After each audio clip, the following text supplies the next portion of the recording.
¿De qué se trata el curso de química medicinal? En el curso de química medicinal, uno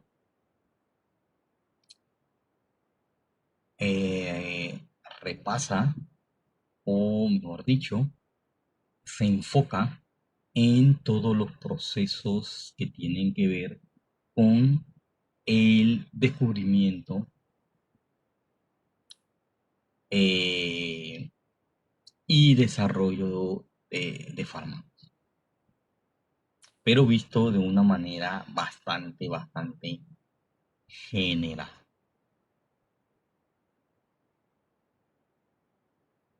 ¿Por qué es importante para un farmacéutico? Un farmacéutico tiene que saber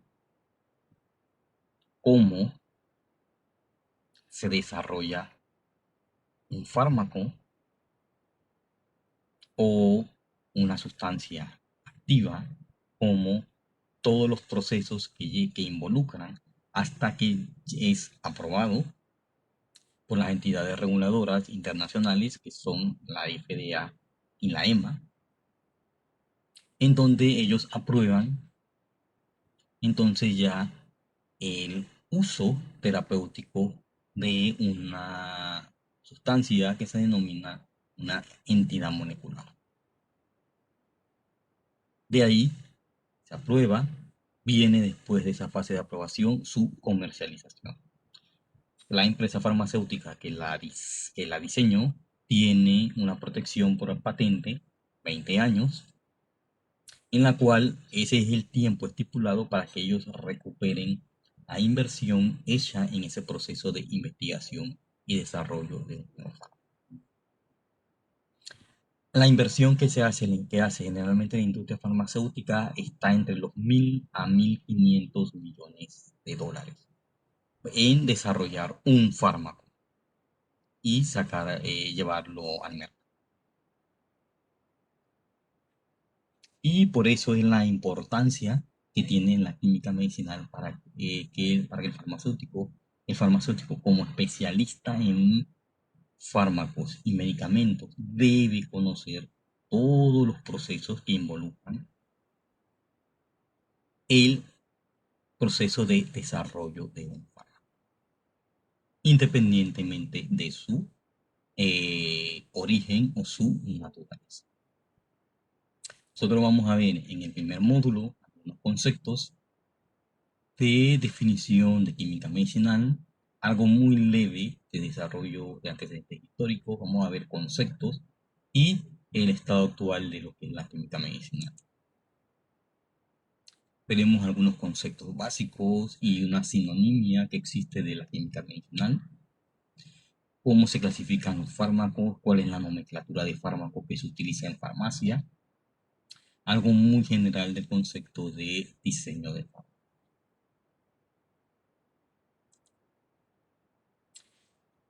¿Cómo define la química medicinal a UPAC en el año 1972?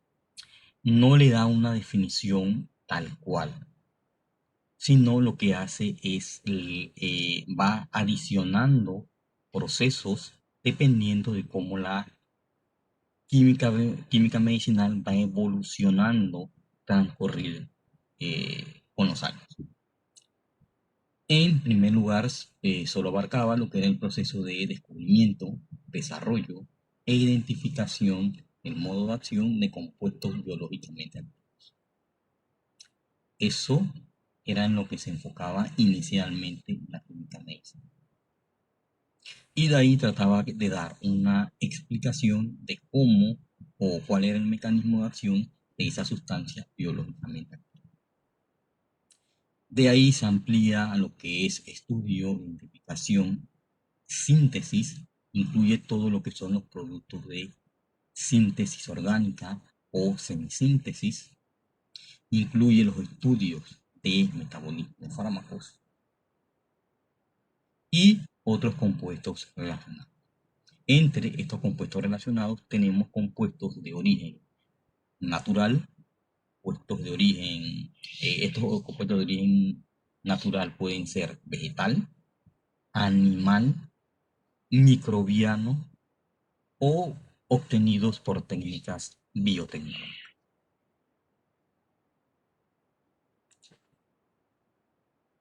¿Qué hace el químico medicinal?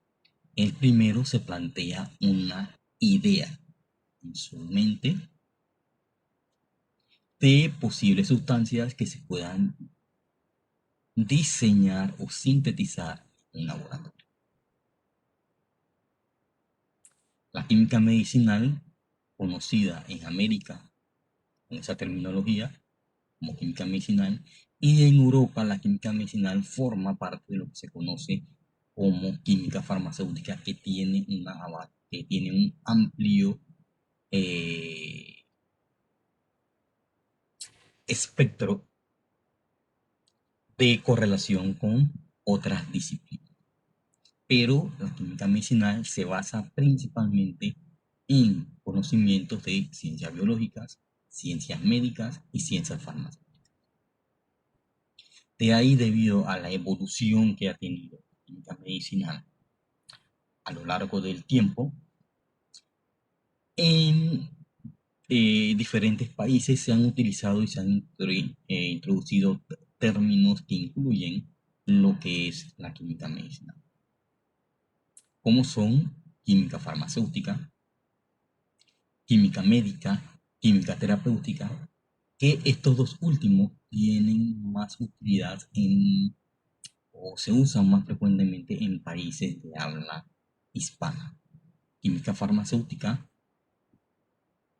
en Europa y Asia, y química medicinal es un término anglosajón que también se eh, utilizó en Europa, pero después se condensó en lo que era química farmacéutica. Una definición básica de lo que es química medicinal: química medicinal es el descubrimiento, diseño de nuevos compuestos químicos que pueden ser utilizados como fármacos. Una definición muy general de lo que es química medicinal.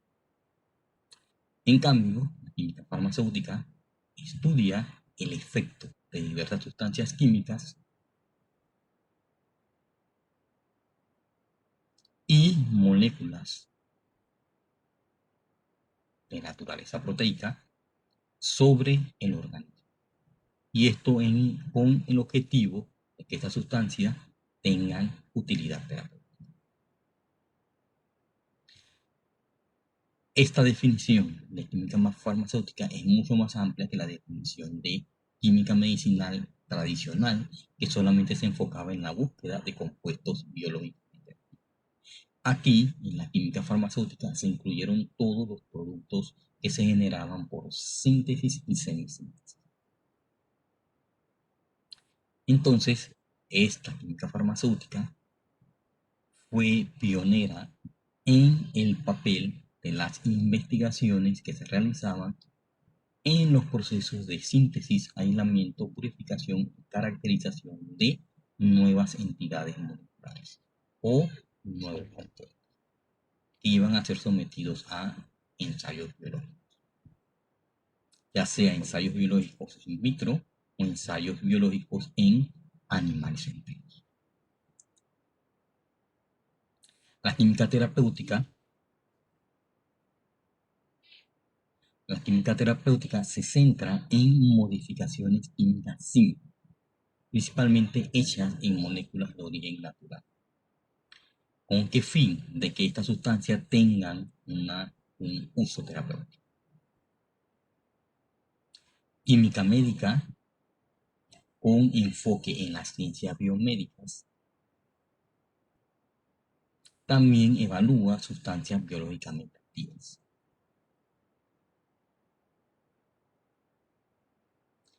Y se establecen estudios de relación entre actividad y se estudia posibles mecanismos para comprender e interpretar cómo ocurre la interacción de ese fármaco con su entorno biológico, es decir, en el organismo humano. Cómo ese fármaco afecta ese entorno biológico. Son las tres definiciones que en algún momento se utilizaron como sinonimia, pero cada una de ellas tiene un enfoque diferente.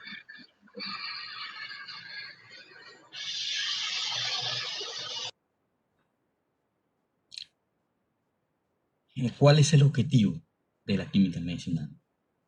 La química medicinal tiene tres objetivos específicos, lo que involucra el proceso de descubrimiento, lo que involucra el proceso de optimización y el proceso de desarrollo. Cuando hablamos de descubrimiento, hablamos de identificación y producción de nuevas sustancias activas. Esas nuevas sustancias activas o esas sustancias biológicamente activas se le denominan compuesto líder, compuesto prototipo, compuesto guía o compuesto cabeza de serie. Y pueden ser de cualquier origen, sintético, natural, biotecnológico o microbiano. El proceso de optimización, tenemos la estructura de una sustancia biológicamente activa y se le adicionan diferentes grupos funcionales. Tenemos X, pueden ser halógenos, oxígenos o azufre. R pueden ser grupos de menor tamaño, hidrógenos o grupos de mayor tamaño, perdón. Grupos metilos, etilos, se pueden adicionar ciclos, sistemas alicíclicos, sistemas aromáticos, sistemas heteroaromáticos. Si bien, por ejemplo, tenemos dos estructuras donde se han adicionado diferentes grupos funcionales. En esta cadena tiene un grupo terminal isopropilo y aquí tiene un grupo etilo. Aquí tiene un anillo de 5 miembros que es un tiofeno y aquí tiene un furano. Ambas sustancias se hicieron modificaciones en este esqueleto. Se evaluaron y se vio su inhibición en una enzima.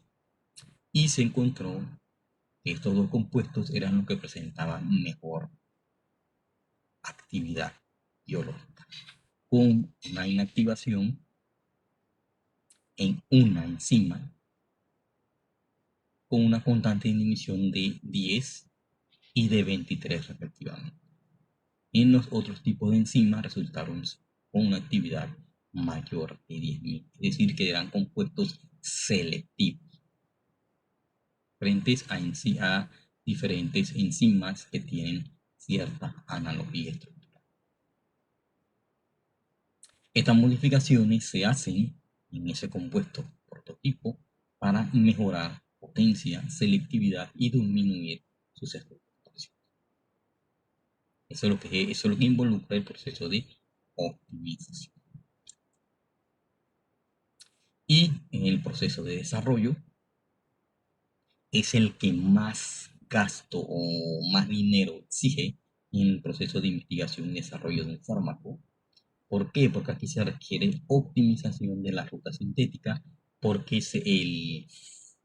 el fármaco tiene que formularse en una forma farmacéutica de dosificación, porque se va a utilizar en humanos sanos, en humanos que tengan enfermedad, y después se va a comparar con el medicamento de referencia o el gol estándar, si existe, para ver si tiene mejor perfil que el fármaco de referencia o no. Eso es lo que es la etapa de desarrollo y es la etapa más compleja porque involucra su uso en humanos.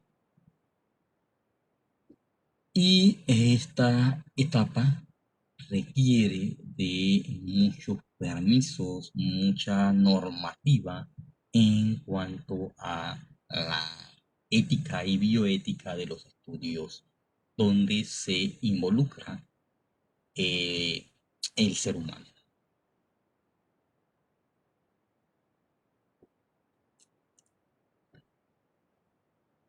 Un ejemplo de una evolución histórica, muchas sustancias que se utilizan se utilizan en terapéutica fueron obtenidas de origen natural. Por ejemplo, de la dormidera se obtiene el extracto de opio y de él en 1817 se aisló la morfina. La morfina es una sustancia que tiene uso actualmente como agente analgésico y se utiliza para dolores muy fuertes y se utiliza en pacientes con cáncer terminal. Su principal inconveniente es que es demasiado es adictiva y con el tiempo se pierde o se desarrolla tolerancia a su efecto analgésico. Fue obtenida por Saturne en el 1800. Otros productos naturales que se han hecho modificación fueron los obtenidos de la atropa belladona, esto tuvo la atropina, en donde se han hecho modificaciones y se han obtenido derivados que tienen efecto relajante muscular. Y la modificación solamente ha sido introducir ese amonio, esta mina terciaria, transformarla en una sal de amonio potásico, pero obtenida de un producto natural. Y en 1898, Hoffman sintetiza el ácido acetilsalicílico que se conoce como aspirina, que generalmente se obtenía el ácido salicílico de una fuente natural. Una lista de fármacos, productos de investigación y desarrollo de 1983 al 2001, fármacos que tienen diferentes usos terapéuticos.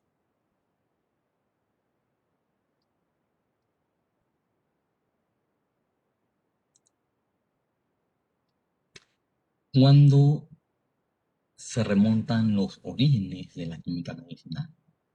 La química medicinal, como la conocemos o como se conceptualiza actualmente, dio sus primeros pasos en el año 1849, cuando se funda la compañía Pfizer Company por Charles Pfizer y Charles Earhart. Es una industria anglosajona y en el año de 1880 ellos comienzan a fabricar ácidos. Siglo XIX, siglo XX, comienzan en el primer tercio, comienzan a sintetizar vitamina. En el año 1945, post Segunda Guerra Mundial, se convierten en el primer productor de penicilina. Y las investigaciones que ellos realizaron, ellos descubren en 1949 la terramicina, que es el primer medicamento de Pfizer en Estados Unidos.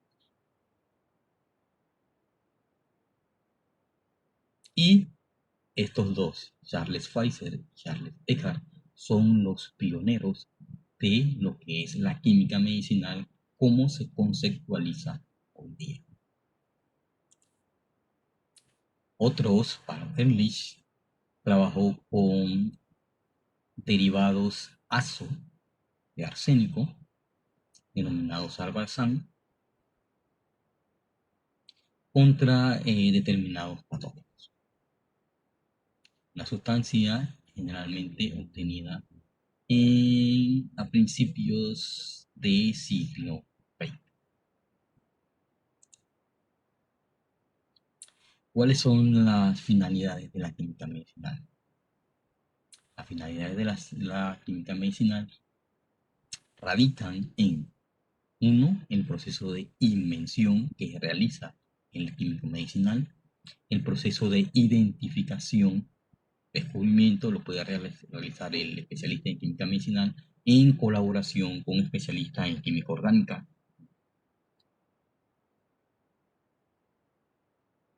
Biólogos, químicos, inorgánicos, químicos físicos, químicos teóricos,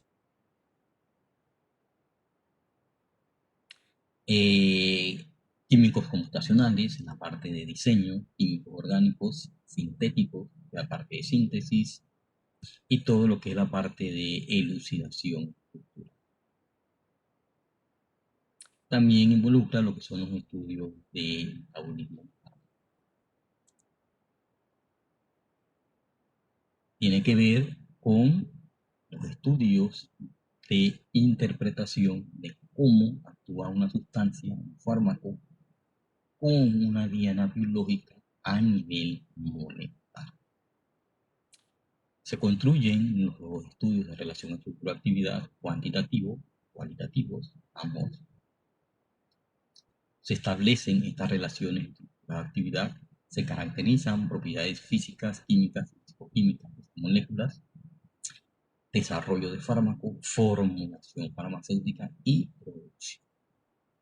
Todo eso tiene que ver en algún momento, en alguna arista de ese complejo proceso, se ve involucrada la química medicinal.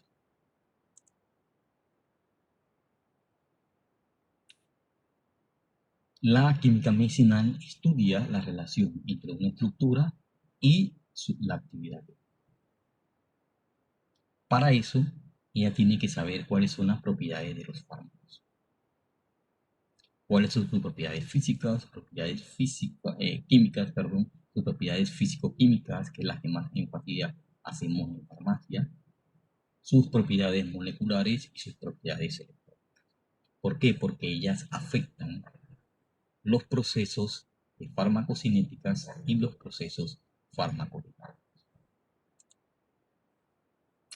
Cuando hablamos de propiedades físico-químicas, nosotros nos enfocamos en química medicinal en grupos funcionales y su reactividad. Vemos conceptos de cómo esos grupos funcionales van a afectar solubilidad, lo que es coeficiente de partición o coeficiente de reparto, lo que es el coeficiente de distribución, cómo afecta lo que es la estereoquímica, la actividad biológica, la estructura cristalina o amorfa, la sustancia, puede afectar solubilidad, coeficiente de partición, coeficiente de distribución, propiedad ácido-base y la habilidad que tenga de interaccionar con sistemas biológicos. Todo esto enfocado en cuanto a los grupos funcionales presentes en nosotros. Por ejemplo, aquí tenemos un modelo en 2 dimensiones, la estructura de un receptor del sitio activo y un neurotransmisor, un norepinefrina. Y aquí vemos el anillo del seno tiene 2 grupos hidroxilos. Este es un anillo de catecol. Este anillo de catecol, estos 2 grupos hidroxilos interaccionan con 2 grupos hidroxilos de residuos de serina presentes en el segmento 5, formando interacción por puente. Este anillo puede tener interacciones hidrofóbicas con otro anillo, residuos de fenilalanina que estén en este sitio activo. De ahí el grupo amina se encuentra a pH fisiológico, se encuentra en forma protonada y tiene una interacción iónica con un residuo ácido aspartico que a pH fisiológico también se encuentra ionizado y con carga aniónica, de modo que establecen una interacción por puente, una interacción iónica, una carga positiva con una carga negativa, que es oxígeno, y forman un enlace. De esa manera se estabiliza ese neurotransmisor en ese sitio activo de esa receptor por las interacciones que se den, y si ven, estas interacciones dependen de los grupos funcionales presentes en el fármaco y de los grupos funcionales de los residuos de aminoácidos presentes en ese sitio activo.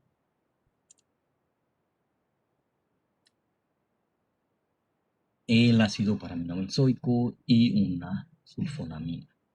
Las sulfonamidas se desarrollaron como análogos del ácido paraminobenzoico y se descubrieron año 1932 que eran capaces de inhibir la síntesis de folatos. ¿Por qué es capaz de inhibir la síntesis de folatos? Si vemos el ácido paraminobenzoico, el PABA, tiene una estructura o tiene grupos muy similares a lo que tiene el núcleo de sulfonamida. Por lo cual, al ser una pequeña molécula, puede mimetizar a PABA, lo mimetiza y lo utilizan como si fuera un sustrato, el sustrato natural. Y de esa forma interviene en la síntesis de folatos.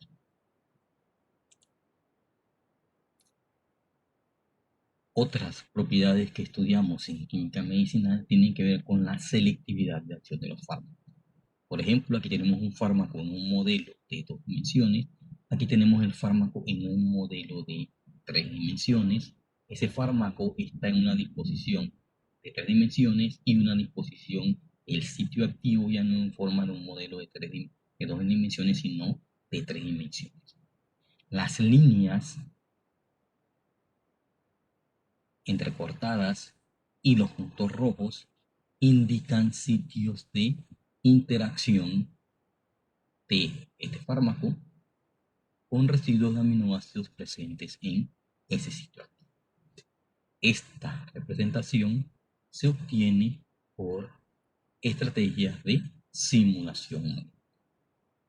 Y aquí se determina, de acuerdo a los grupos funcionales que tengan, los tipos de interacciones que se dan entre el fármaco y ese receptor o esa diana molecular.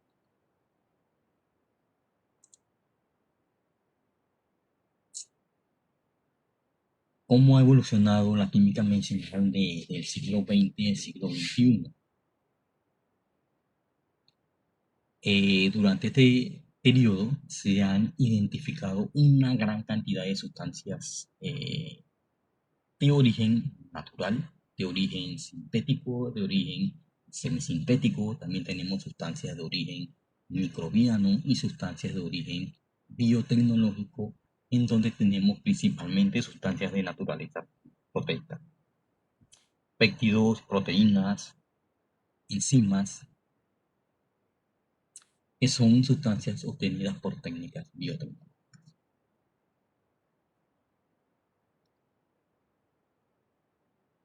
En este periodo ha habido mucho en lo que es el proceso de descubrimiento de fármacos. Se desarrolló y optimizó lo que eran los procesos de síntesis orgánica, de lo que eran los estudios de química combinatoria, y inician los primeros estudios de lo que es la química computacional con el concepto de farmacoquímica y estrategias de farmacomodulación. Química medicinal no es una disciplina sola, sino que ella depende de la interrelación con otras disciplinas. Química física, bioinformática, química computacional, biofarmacia, química orgánica, bioquímica, farmacología, farmaconoxia, química analítica, biología molecular y celular, físico-química, toxicología, farmacocinética, entre otras. Y se ve que Huella tiene una interrelación con todas esas disciplinas. Conceptos que tienen que tener claro cuando hablamos de fármaco. Se habla de una sustancia que puede ser de origen natural, sintético, biológico o biotecnológico, que afecta el funcionamiento o estructuras del organismo humano y animal, y es utilizada para diagnóstico, tratamiento, curación o prevención de una enfermedad. Eso es lo que es un fármaco, que ahora no se le llama principio activo, sino se le denomina ingrediente farmacéutico activo. Y tienen que diferenciarlo muy bien del concepto de medicamento, como lo vemos en química farmacéutica. Un medicamento puede tener dos o más fármacos, o dos o más principios activos, o dos o más ingredientes farmacéuticos activos, los cuales están integrados en una forma farmacéutica de dosificación. Esa forma de farmacéutica de dosificación en la que está disponible para la venta al público. Y su uso es para uso humano o uso animal. Por lo cual, el uso de fármacos en animales debe también estar controlado y supervisado por el farmacéutico. Esto no ocurre en Panamá.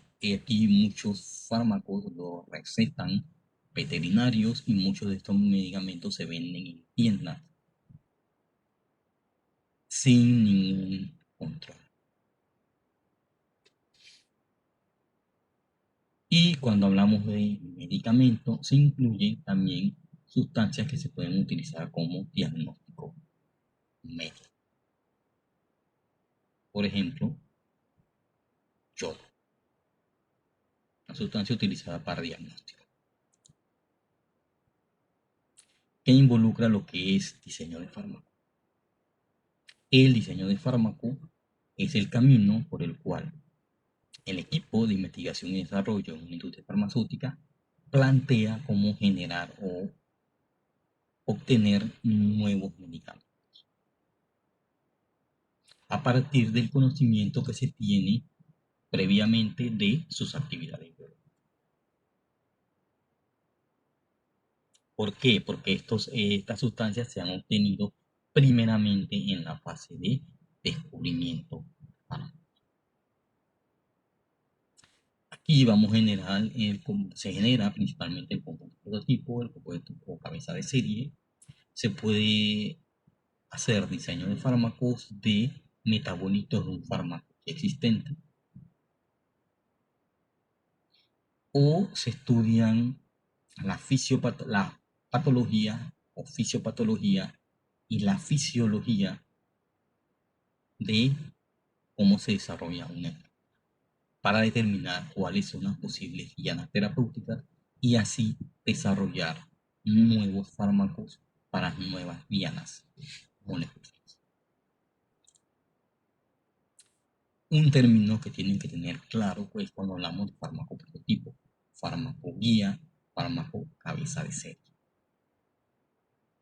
Y este es el fármaco original que se obtiene que generalmente se le llama principio activo, que se obtiene en la fase inicial de descubrimiento de fármaco.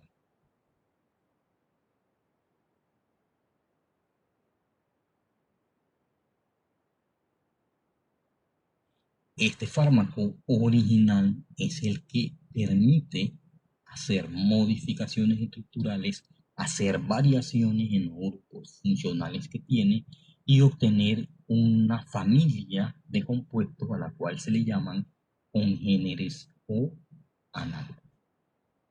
Y este planteamiento del uso del prototipo se utiliza en el diseño racional. Ejemplos de fármacos obtenidos utilizando la estrategia de diseño racional de fármacos tenemos la simetimina, los inhibidores selectivos de la ciclooxigenasa 2, que por problemas de toxicidad fueron suspendidos de mercado, la mayoría de ellos, solamente queda uno que se utiliza en terapéutica, el zanamivir antiviral, el imatinib, un inhibidor de tirosina quinasa, que son sustancias utilizadas en tratamiento de cáncer. Fueron obtenidos por estrategias de diseño racional de fármaco o diseño racional de fármaco. Cuando hablamos de nomenclatura de fármacos, hablamos de fármacos con propietario, fármaco registrado o fármaco de marca. Tienen un código de fabricante y tienen un nombre comercial que le da el propietario. Estos medicamentos son los que tienen la patente de 20 años. Cuando se pase esa patente, ya entonces cualquier industria lo puede producir. Pero mientras estén protegidos por patente, son propietarias la industria farmacéutica que lo diseñó. Existen otros grupos que se llegue ya cuando se pasa la patente, quedan medicamentos sin propietario. Estos medicamentos sin propietarios nosotros conocemos como medicamentos genéricos. Estos medicamentos genéricos se pueden nombrar, sea por la denominación común internacional, el código anatómico terapéutico químico o la nomenclatura química sistemática de.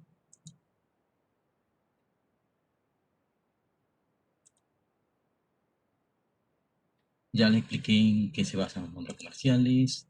Por ejemplo, aquí tenemos una sustancia que se conoce con un nombre común de nafazolina, pero su nombre químico establecido por IUPAC es mucho más complejo. 2-metil 1-naftil 2-imidazol. Pero en farmacia se utiliza la denominación común internacional sobre la nomenclatura sistemática de IUPAC. Aquí tenemos esta sustancia, se conoce como nombre común atropina, pero su nombre químico vemos que es mucho más complejo. La denominación común internacional fue creada por la Organización Mundial de la Salud en el año 1950 y esta denominación es revisada por especialistas de la Organización Mundial de la Salud e incluyen las diferentes sustancias y las clasifican de acuerdo a sus categorías terapéuticas.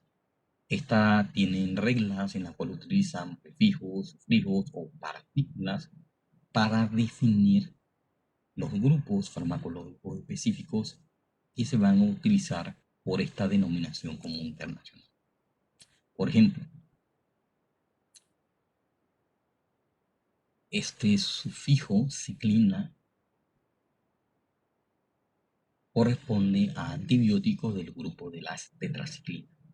Por ejemplo, aquí tenemos 2 tetraciclinas que desde el punto de vista estructural tienen grupos funcionales diferentes, pero se utiliza sufijo ciclina. Ciclina indica que son antibióticos del grupo de las tetraciclinas.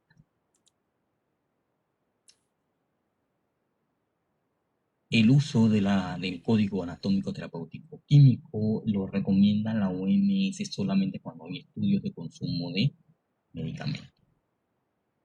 Y su código es más complejo porque es un código alfanumérico. Por ejemplo, este código N05BA01 es el que se utiliza para denominar al diazepam. La primera letra N indica el grupo anatómico. El número 05 el grupo terapéutico. La letra B en su grupo terapéutico. La letra A, el grupo químico, para indicar que es un derivado de benzodiazepina. Y el número 01 ya indica la sustancia individual. En este caso sería diazepam. Utilizar la nomenclatura del código anatómico terapéutico químico es bastante compleja porque es un código alfanumérico, no se utiliza. Generalmente el código que predomina que se utiliza en farmacia es la denominación común internacional. Aquí tenemos el diazepam y su código anatómico terapéutico. Eso es para ver las diferentes nomenclaturas que se utilizan para los fármacos en farmacia. Y con eso terminamos lo que es un módulo introductorio de lo que es química medicina.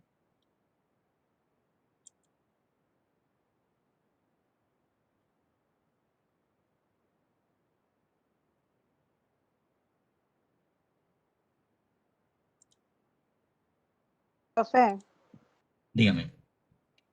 ¿podría volver a explicar la última diapositiva del código N05B1? Es que eso es que esa es una denominación internacional, que es un sistema de nomenclatura de fármacos que se utiliza.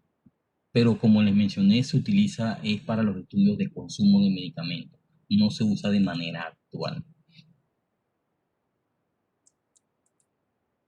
Gracias, profe. Los códigos están en Bademecum y si lo quieren utilizar. En farmacia utilizamos en la denominación común internacional, que es mucho más sencilla.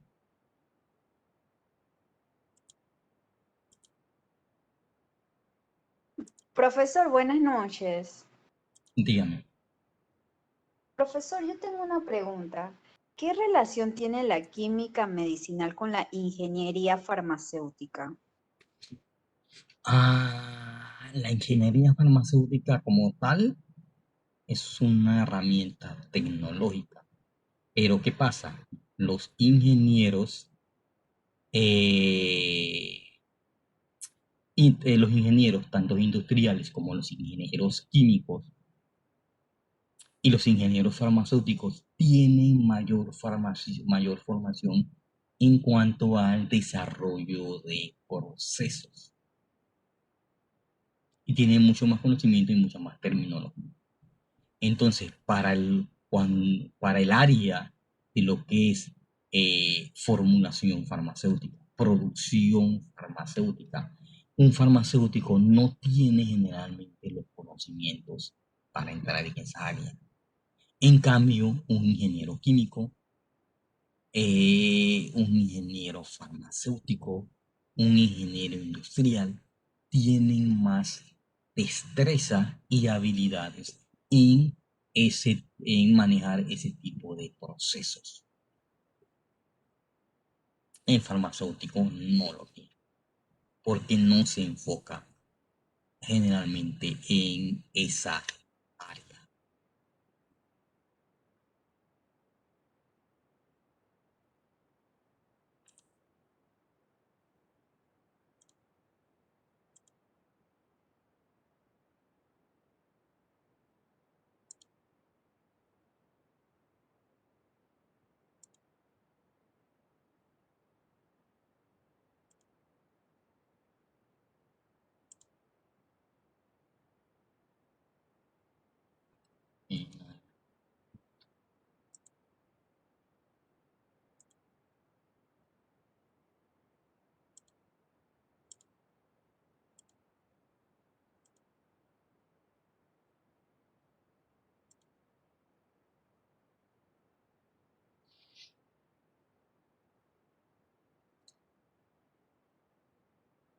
Sí, esa área de producción antes estaba el farmacéutico bastante involucrado, pero la ha ido abandonando. Así como ha ocurrido con el área de análisis de productos farmacéuticos, en donde el farmacéutico prácticamente no se dedica al área de de análisis y control de calidad de productos farmacéuticos. Los que más están haciendo esa función son los químicos analíticos. Tienen más conocimientos en cuanto a manejo de equipos, en cuanto al manejo de metrología y otras áreas, manejo de técnicas analíticas que el farmacéutico no tiene, por lo cual aquí en Panamá la mayoría de los que trabajan en la industria farmacéutica son químicos, químicos con químicos analíticos, que son los que trabajan en el área de eh, control de calidad. En el área de producción tenemos a ingenieros químicos y también a ingenieros industriales.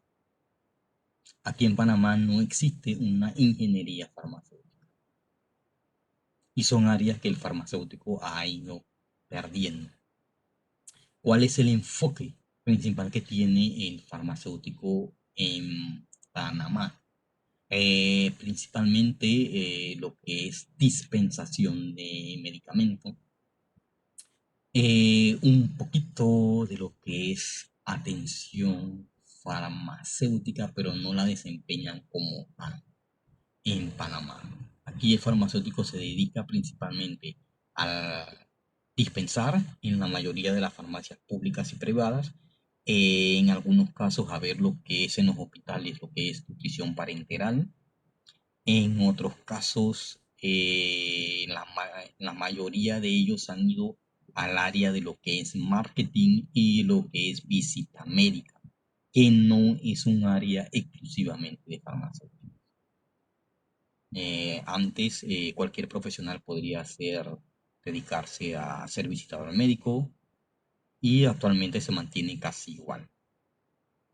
Cualquier profesional con especialidad en marketing puede dedicarse a ser visitador médico o ser promotor.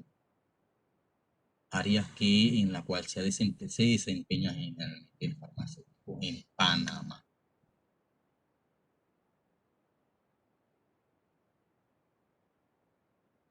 Y el farmacéutico en Panamá va con esa formación, la licenciatura va orientada a esa formación, a que brinde atención farmacéutica al paciente.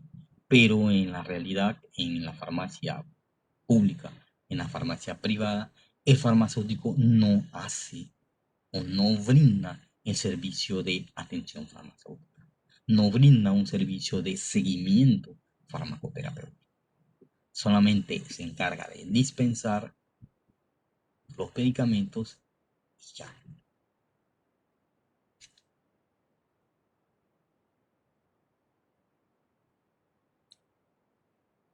Bien, el módulo que debimos haber empezado la semana pasada también es el primer módulo que tiene que ver con el primer objetivo de la química medicinal, que es el proceso de descubrimiento del fármaco.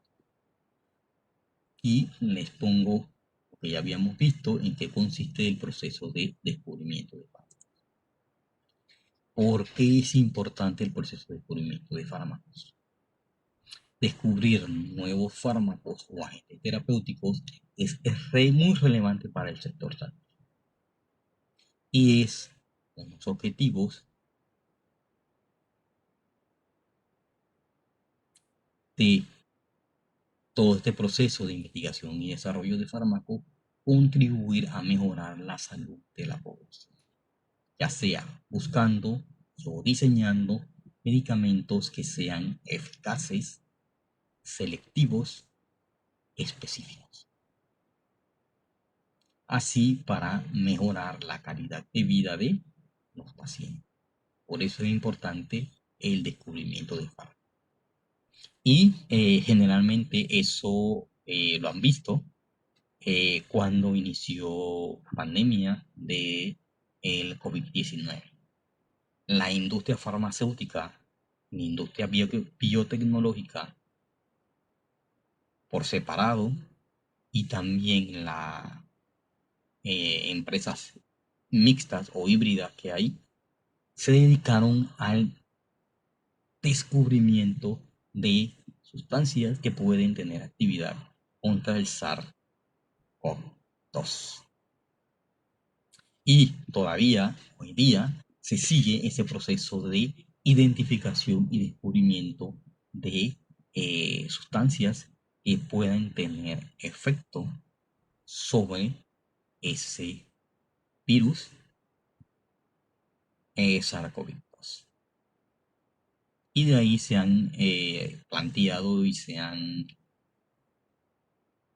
hecho diferentes enfoques en ese proceso de descubrimiento de sustancias contra el SARS-CoV-2. Ese es uno de los mayores ejemplos que le puedo decir en donde el proceso de descubrimiento fármacos ha tomado un papel preponderante desde que inició la pandemia.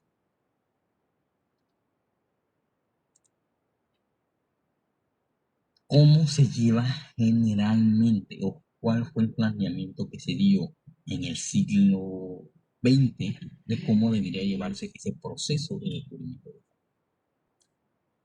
Ese proceso de descubrimiento de fármaco, lo primero que en el primer enfoque que se dio fue que uno primero debía identificar la fisiología o fisiopatología de la enfermedad que uno quería estudiar. Yo quiero buscar medicamento para el Alzheimer. Yo tengo que conocer la fisiopatología de la enfermedad. Yo quiero saber por qué las personas se enferman de diabetes. La diabetes es una enfermedad que es un desorden metabólico. Hay que buscar todo lo relevante y los aspectos bioquímicos de cómo ocurre ese desorden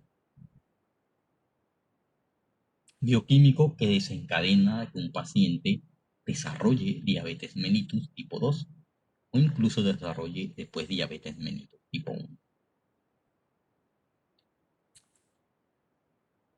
Identificar la diana biológica.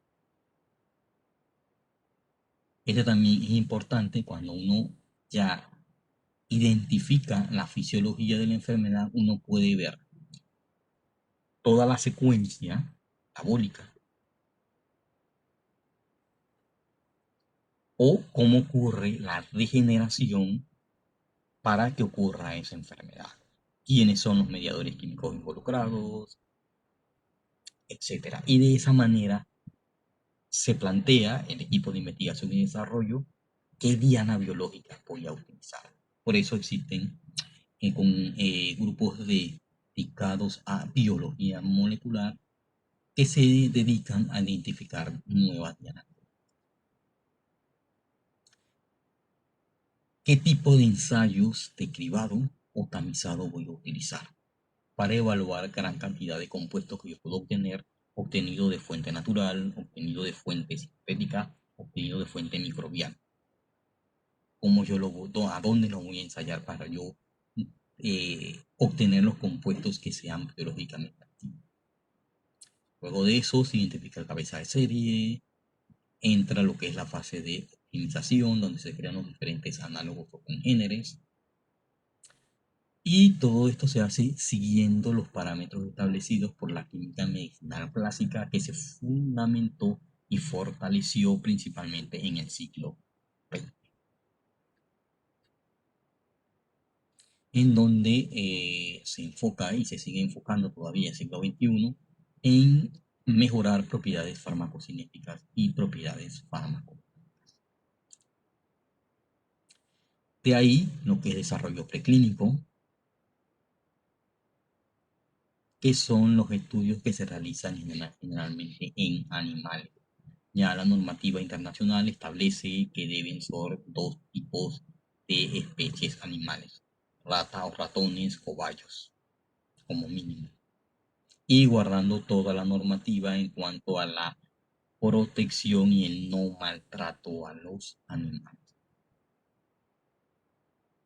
Lo que aquí en este desarrollo preclínico se llevan a cabo los estudios de toxicidad aguda, subaguda, crónica y subcrónica. El desarrollo clínico se llevan los estudios ya prácticamente en humanos, los estudios de fase 1, fase 2, fase 3. En todas estas fases se requiere una mayor cantidad de compuestos. Y aquí en el desarrollo preclínico se tiene que tener un sistema de formulación diseñado para administrar estas sustancias que se requieren en gramos en estos animales. Estos no se van a hacer los estudios preclínicos. Y en humanos ya se van a utilizar kilogramos.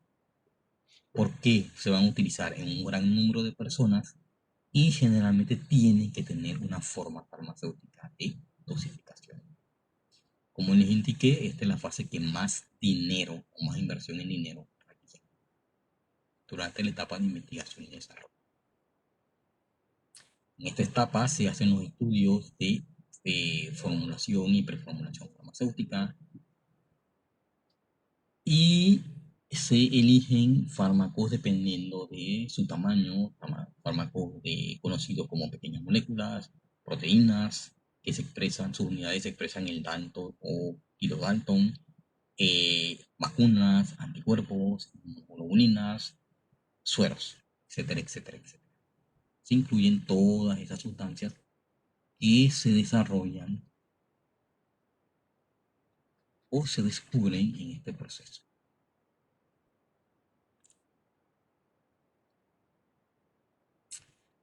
En el siglo XIX, siglo XX, el principal enfoque para la obtención de fármacos estaba basado en sustancias de origen botánico, es decir, en plantas. Y de ahí se enfocaban en obtener principios activos de origen natural o derivados semisintéticos de estos productos naturales. Y aquí en esta etapa es donde se robustece lo que es la síntesis orgánica sintética.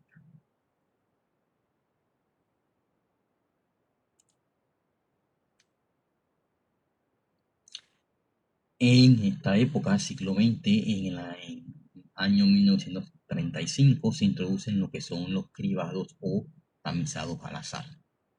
¿En qué consistía un tamizado al azar? Un tamizado al azar era una industria farmacéutica tenía, por ejemplo, un convenio con una universidad y tenían sintetizadas entre 500 a 800 sustancias químicas. Y esas sustancias ellos la querían evaluar para ver qué potencial actividad tenía.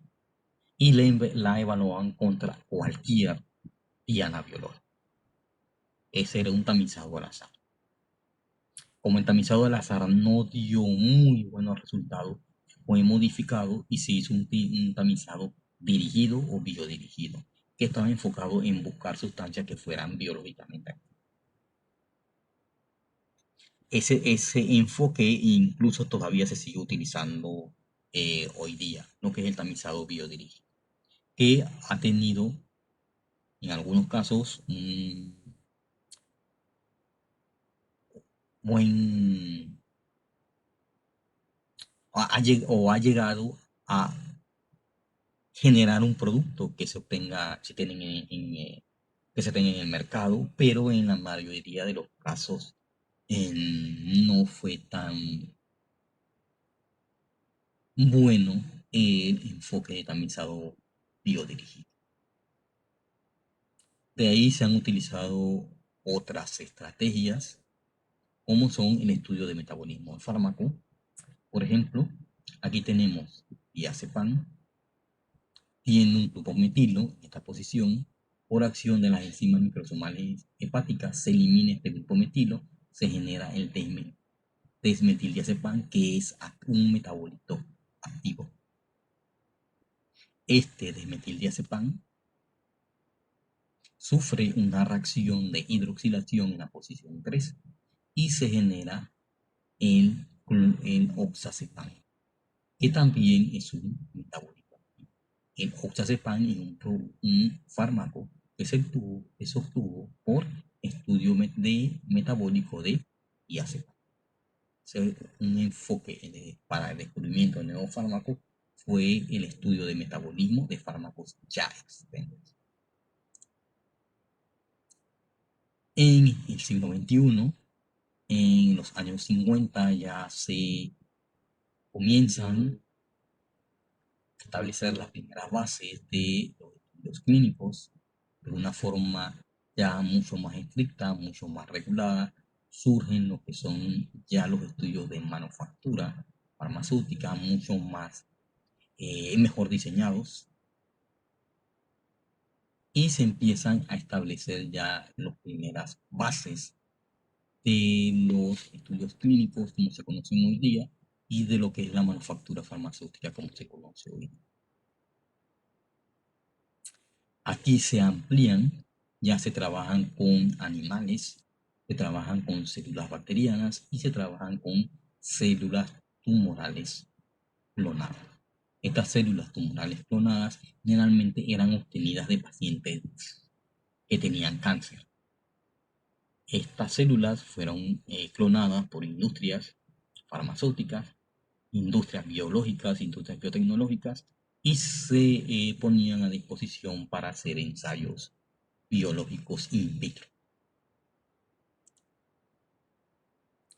De ahí avanzamos años 70, años 80, sigue el enfoque del uso de medicina folclórica, pero se amplía ya la cantidad de productos que se pueden obtener. Ya no se basa principalmente en el reino vegetal, sino tenemos productos del reino microbiano o del mundo marino, fuentes animales, venenos, toxinas, y se dan los primeros pasos de lo que es la industria biotécnica. Otros enfoques que se han utilizado en los procesos de descubrimiento es la observación clínica. Un producto conocido por observación en la práctica clínica se descubre que tienen otros efectos que se pueden explotar como nuevas actividades terapéuticas para fármacos ya conocidos. Y muchos de ellos fueron obtenidos por observación en la práctica clínica. Ahí, por ejemplo, tenemos la dranamine y el sildenafil, que es un fármaco que fue obtenido por observación clínica. Y también fue obtenido por otra estrategia, una combinación de dos estrategias de descubrimiento de fármacos. Por el enfoque de diseño racional se obtuvieron los anticonceptivos orales. Pero, ¿qué desventaja tiene el uso de este enfoque de diseño racional? No se pueden predecir efectos tóxicos, velocidad de metabolismo, cómo es el transporte, cómo son los procesos de difusión. No se pueden predecir cuando utilizamos este enfoque de diseño racional de fármacos.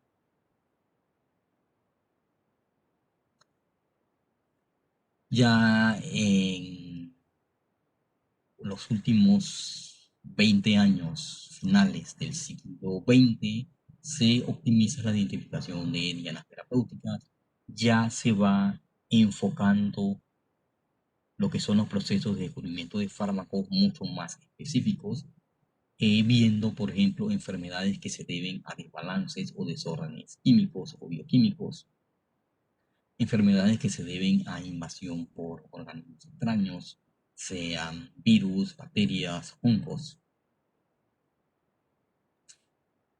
Se da un mayor o se obtiene un mayor conocimiento en cuanto al crecimiento celular descontrolado que ocurre en pacientes que desarrollan cáncer.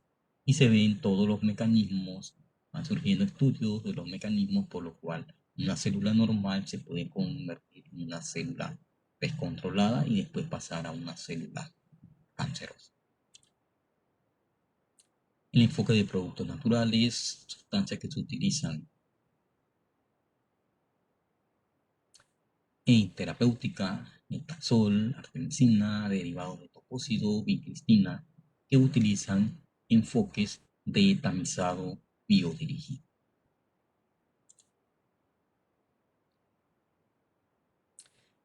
Los estudios de drogas existentes, que se denominan MeToo, por ejemplo, se tomó el captopril, que fue el prototipo del grupo, y de ahí se hicieron análogos y se generaron los otros derivados de la familia del enalapril.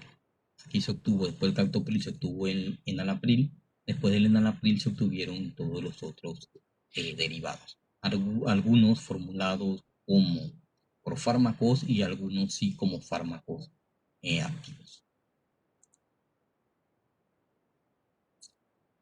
Ya para finales del siglo XIX, un químico médico hace un estudio para ver cuáles eran las mejores propiedades que podía tener un fármaco que se pudiera administrar muy bien por vía oral. Él establece ciertas reglas o ciertos parámetros en relación a peso molecular, coeficiente de partición, número de grupos donadores de átomos de hidrógeno, que era menor de 5, grupos aceptores de hidrógeno, que era menor de 10, y la refractividad molar, que estaba entre 40 a 130. Todos estos números son múltiplos de 5, por lo cual a esta regla se le llamó regla de Lipinski o regla de 5, que fue generada o diseñada por Charles Lipinski en 1997. De ahí esta regla se le han ido haciendo modificaciones y se han incluido otras propiedades. Generalmente, y se utilizan principalmente herramientas quimio-informáticas que utilizan algoritmos de la química física para generar estas predicciones empíricas. Y es un enfoque que todavía hoy día se utiliza en los estudios de diseño de fármacos asistidos por computador. De ahí se establece lo que son las propiedades de los lightness, los medicamentos, que tienen que ver con sus propiedades de hidrofobicidad, lipofilia, distribución electrónica, formación de enlaces de hidrógeno, tamaño, flexibilidad, que van a influir en las características del fármaco. Y de ahí estas propiedades van a afectar propiedades farmacocinéticas como biodisponibilidad, transporte, propiedades metabolismo, propiedades farmacodinámicas como es afinidad, la reactividad, toxicidad, etc.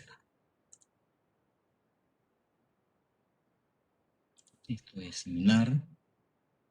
Otra estrategia que se utilizó también en ese periodo del siglo XIX fue los estudios de ligandos naturales.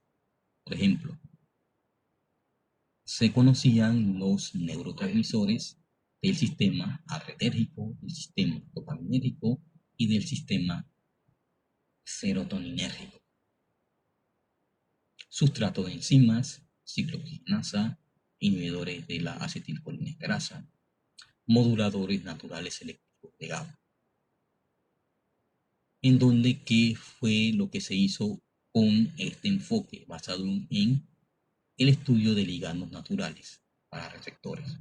Se vio cuál era la estructura del ligando natural y se prepararon análogos.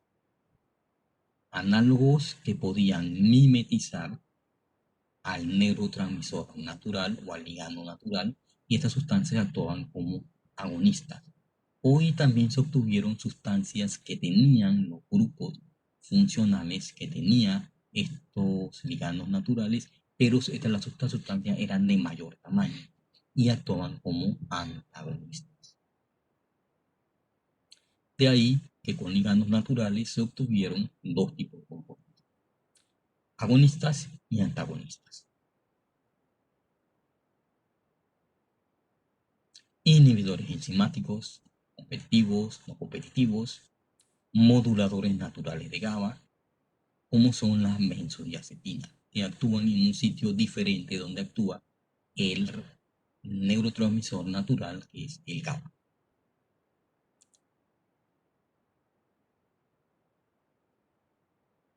Este es igual al anterior. Se hicieron estudios de ligandos naturales, también hormonas, esteroides, otras enzimas, carboxipeptidasa, etcétera, etcétera.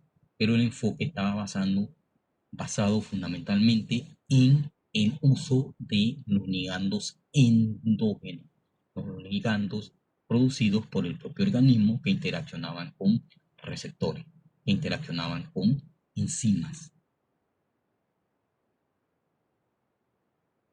Y se utilizaron esos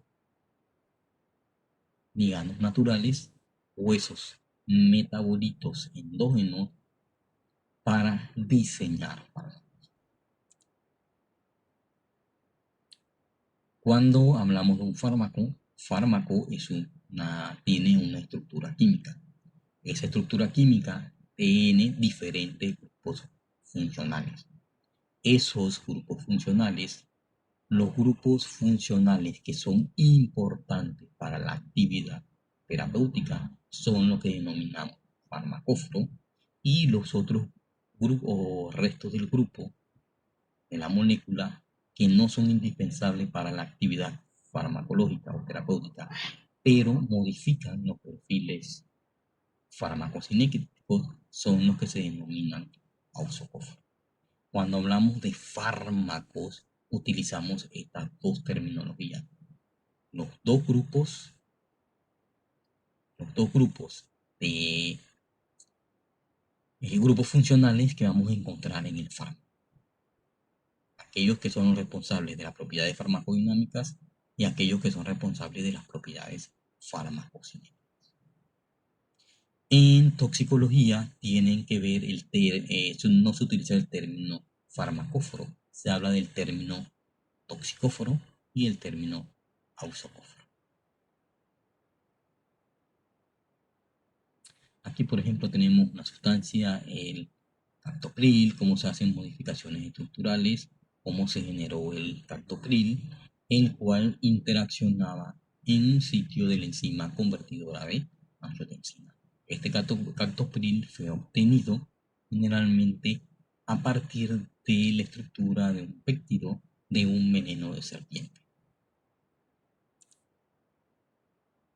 Lo que es el estudio de drogas existentes, lo que se denomina MINTU, que lo utilizan las industrias farmacéuticas para desarrollar fármacos análogos o para generar fármacos competitivos entre dos industrias farmacéuticas. Por ejemplo, una industria farmacéutica sacó el lisinopril, otra sacó el enalapril, otra sacó el silasapril, y por competencia en generar análogos mucho más potentes.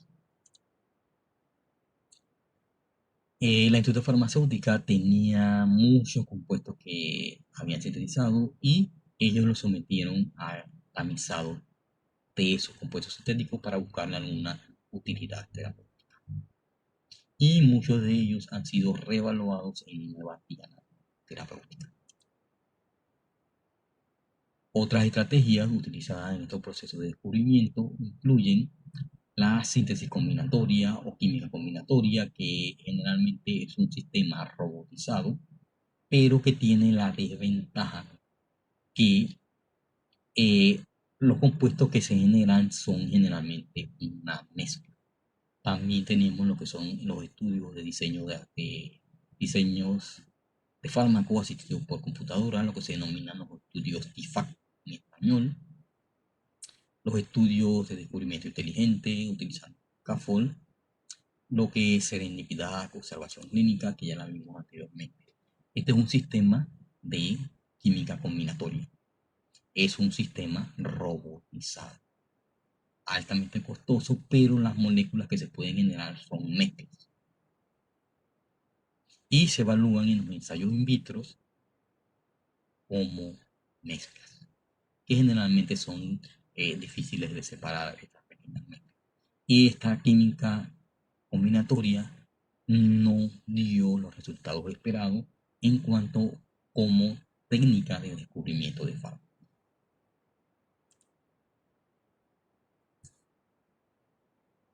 Ya en el siglo XXI, año 2002 más o menos, se hace un replanteamiento en cuanto al enfoque que se va a utilizar para el descubrimiento de fármacos en el siglo XXI.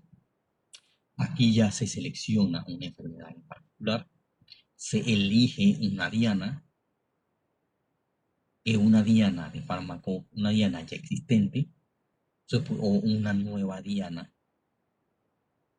descubierta, o dianas específicas y selectivas entre especies animal y humana, y en el mismo organismo podemos encontrar diferentes isoformas de dianas específicas. Por ejemplo, cuando ustedes ven los subtipos de receptores, son receptores que tienen isoformas diferentes, pero que son capaces de interactuar con los mismos receptores. Esos entran dentro del grupo que denominamos dianas específicas y selectivas dentro del cuerpo. O otras dianas que sean específicas para órganos y tejidos específicos. Ese es un enfoque que se da generalmente en el siglo XXI. Ya se tienen los ensayos robotizados, se trabaja en órganos aislados. Se hacen todos los procesos de la química tradicional, la química medicinal clásica, purificación, aislamiento, relación estructura-actividad, identificación de farmacóforo, entre otros. Una estrategia que ha tomado bastante auge desde el año 2005 en adelante ha sido en los estudios de diseño de fármacos asistidos por computadora, que se denomina IFAC, en donde se realizan análisis de estudios bioinformáticos, modelado molecular, estudios de química teórica y estudios de visualización de datos. ¿Cuál es el objetivo del diseño de fármacos asistidos por computadora? Identificar nuevos compuestos. Es decir, diseñar y descubrir nuevas estructuras con efectos biológicos para una categoría terapéutica deseada. Seleccionar un compuesto líder. Pero cuando hablamos del uso de herramientas computacionales, hablamos de chip computacionales. Aquí el candidato que se selecciona se denomina un chip computacional y luego optimizar esos líderes. Todo esto utilizando herramientas informáticas. Un estudio de fármacos diseñado por computadora, un estudio de fármacos con los modelos anteriores de los ensayos in vitro en microplatos de diferentes tamaños. Los más pequeños son los que utilizan los sistemas robotizados. Diferentes tipos de estudios que se pueden hacer con el diseño de fármacos asistidos por computadora, lo que es simulación molecular, lo que es estudio de farmacóforo, lo que es cribado virtual, los estudios de dinámica molecular, relación estructura-actividad,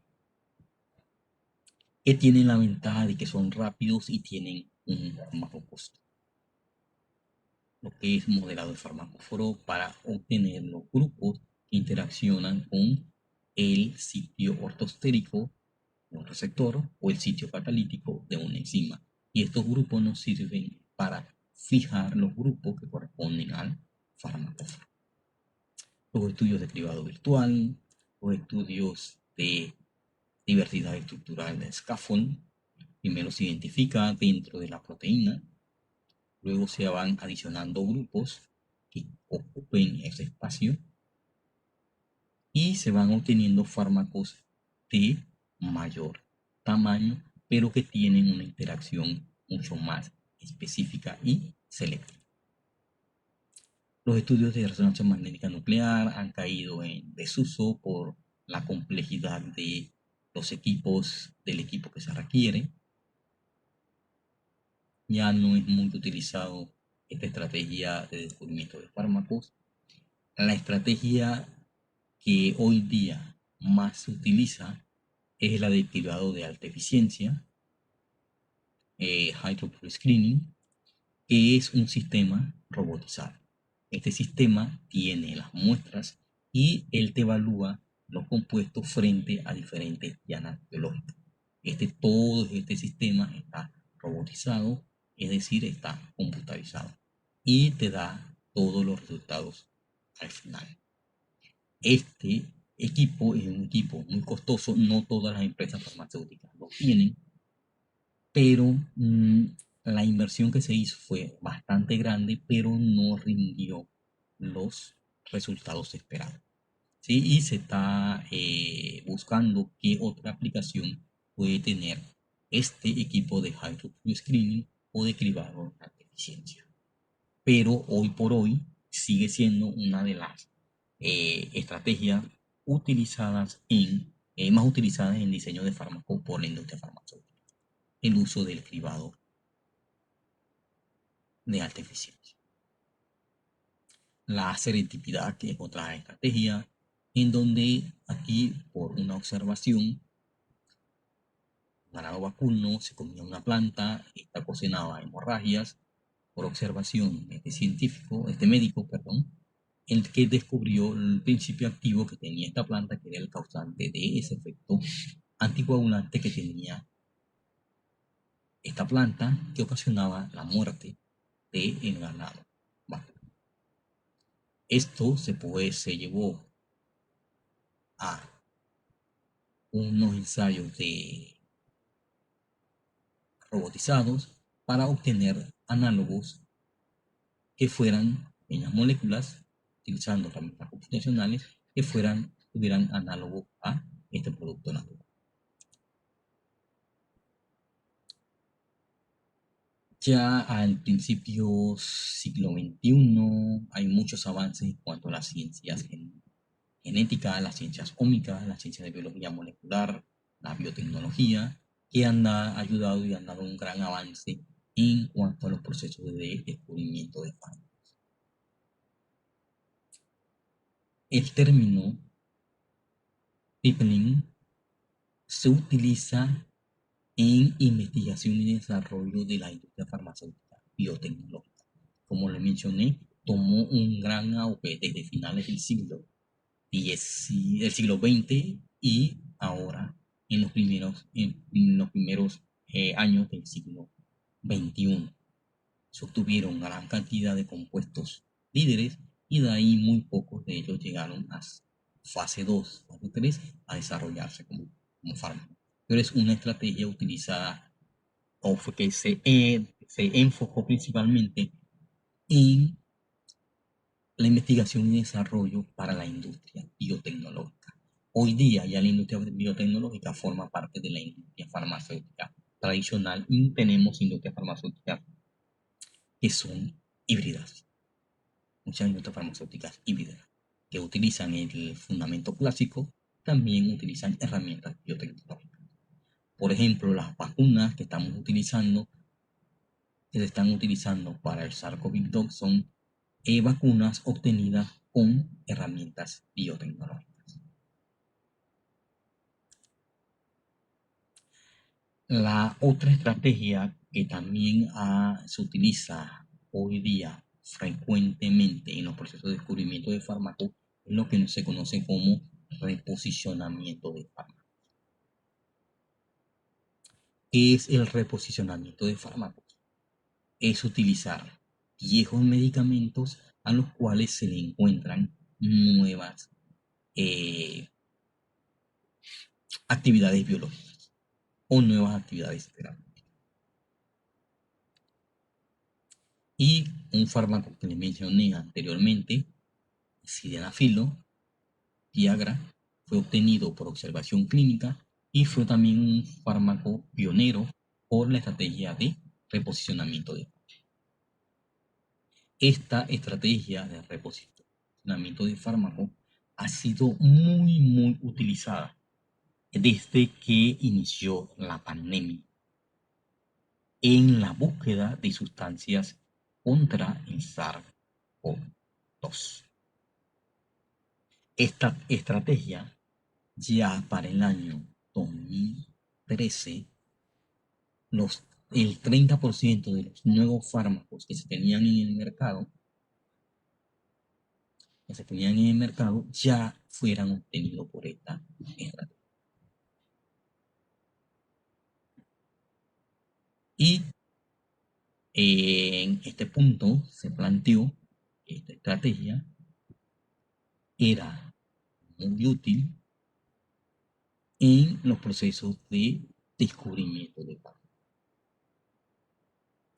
Esta técnica es muy utilizada y se ha combinado con herramientas computacionales hoy día y es una de las estrategias que ha generado alrededor de 35.000 publicaciones desde que comenzó la pandemia de el COVID-19. ¿Qué plantean muchos autores? Que un fármaco en uso clínico o un producto de investigación en uso clínico tiene 20 aplicaciones terapéuticas diferentes, fuera de la que originalmente se le dio la primera vez o por la cual fue aprobado. A esto es lo que se denomina uso off-label.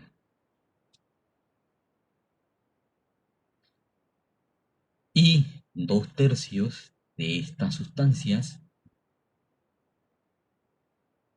se utilizan en la práctica médica actual. Ya se estima que el 75% de los fármacos conocidos o que utilizamos en terapéutica pueden tener nuevos usos terapéuticos. ¿Y eso cómo lo han visto?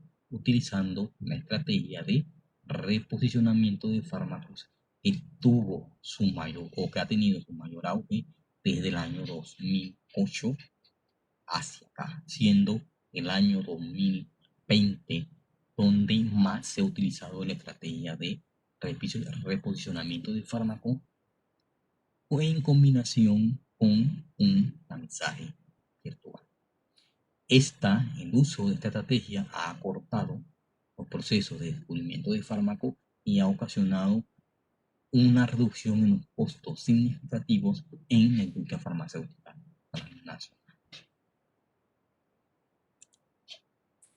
Ejemplos de algunas sustancias al 2019 que se han obtenido por técnicas de reposicionamiento de fármacos. Aquí tenemos algunas, aquí tenemos otras obtenidas. Son sustancias conocidas a las cuales se le han descubierto otras actividades terapéuticas. Actualizado al 2019. ¿Hacia dónde vamos en el siglo XXI? Ya las estrategias en el siglo XXI, por ejemplo, en cuanto a cáncer, ya se está basando en obtener sustancias que inhiban las vías de señalización del ciclo celular. Se están buscando sustancias para tratar los desórdenes proteicos intrínsecos. Sustancias que tengan un buen perfil y que puedan ayudar en este desorden o este desbalance metabólico en la cual están involucradas proteínas.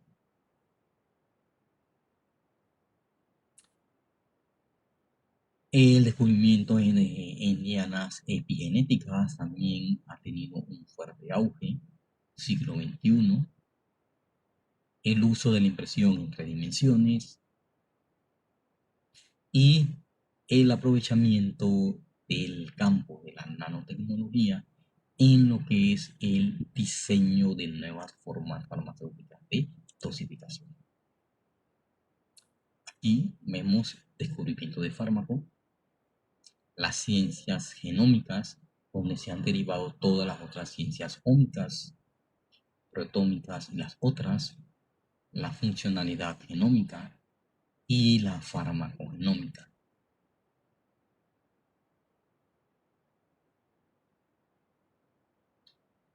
El uso de herramientas computacionales y ensayos de alta eficiencia en los procesos de descubrimiento de fármacos. Y hoy día se tiene un mejor conocimiento de la fisiopatología de las enfermedades y la utilización hoy día bastante grande de herramientas computacionales para hacer estudios de quimioinformática, minería de datos, bioinformática. Esto es lo que hoy día se conoce como ciencia de datos, lo cual tiene una gran aplicación no solamente en las áreas de la salud, sino en otras áreas de el conocimiento. De ahí tenemos el desarrollo de bioinformática. Por ejemplo, aquí en Panamá, este año, la Secretaría Nacional de Ciencia y Tecnología e Innovación, SENACIT, lanzó doctorados en especialistas en bioinformática, especialistas en ciencia de datos, diseño de fármacos que tienen que ver con herramientas que tienen que ver con la química computacional en lo que es el diseño de fármacos. También tenemos herramientas computacionales para el diseño de vacunas.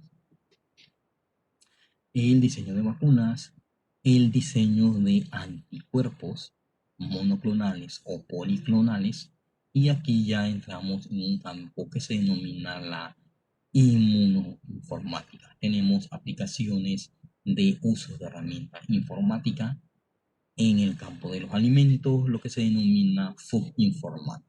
Muchas aplicaciones de la herramienta informática en muchas áreas de conocimiento, no solamente en las áreas de la salud. Y así es la tendencia actual en lo que es el diseño, en lo que es el descubrimiento de fármacos hoy día. Y con eso terminamos lo que era el módulo número 1, que tiene que ver con los procesos de descubrimiento de fármacos.